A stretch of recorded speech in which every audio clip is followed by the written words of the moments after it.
The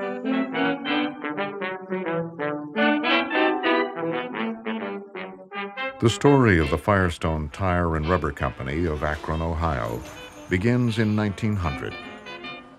By the Roaring '20s, the company was a household name, and Harvey Firestone had become one of the top industrialists of that Gilded Age.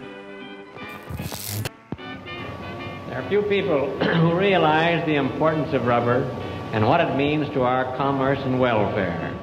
With its auto industry booming, the United States was consuming around 70% of the world's rubber, most of it imported from British colonies in the Far East.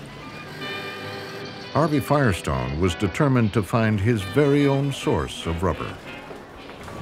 And I urge upon the United States to get relief by investing in a country under their own control.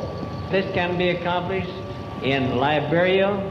Liberia was ideal. The country was an ally of the United States. It had a large untapped labor pool and miles of land for planting rubber trees.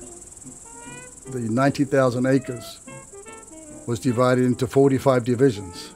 Each division having hundreds of trees, about 12 feet apart by 15 feet apart.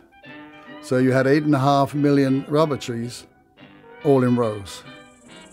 In 1926, Liberia offered Firestone a chance to develop up to 1 million acres of land at 6 cents an acre. The Liberian negotiators were not knowledgeable about these things. So Firestone got the deal that said they would rent huge acres of land for small amounts for a long period of time. But I don't think that the original deal was in the very best interest of the country. The deal was controversial from the start, but for the Liberian government, it marked the beginning of a convenient business partnership.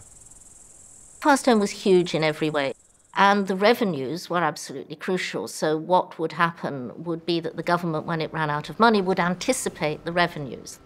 They would get Firestone to pay future revenues up front. So the government was always in hock to Firestone. It was a mutually beneficial arrangement. I put a spell on you.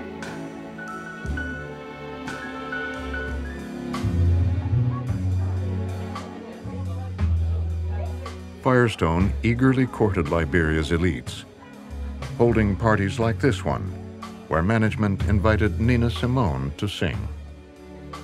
That's Harvey Firestone's son, Harvey Jr., on the right, next to the guest of honor, Liberia's long-ruling president, William Tubman.